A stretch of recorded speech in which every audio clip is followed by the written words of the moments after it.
Digital literacy involves more than typing text on slides, but it's about making them interactive. So here's how you can weave that magic into clickable text links.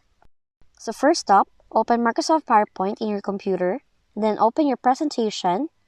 Then in here, highlight the text that you want to become a hyperlink. Then navigate to the Insert tab on the PowerPoint ribbon. Click on Insert Link within the Links group.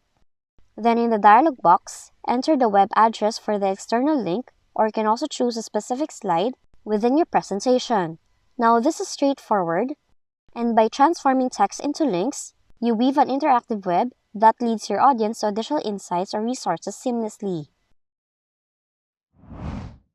Then to make objects and images hyperactive, you just have to click on the image or object you want to convert, right-click on it, select Hyperlink, or go to the Insert tab, then choose Hyperlink.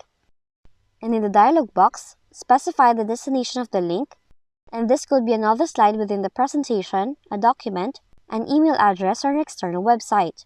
When you make images or objects hyperactive, they can also serve as visual cues that invite your audience to delve deeper into the content, making the presentation more interactive and memorable.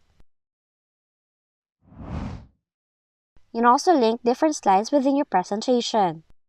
You just have to select Place in this document in the Hyperlink menu. Once you have picked the slide you wish to jump, you just have to click OK. Now that's how to make clickable hyperlinks in your PowerPoint slides in your Microsoft computer. If you found this video helpful, kindly like and subscribe. You may also click and turn on the notification bell so you can be notified from whenever we release new videos.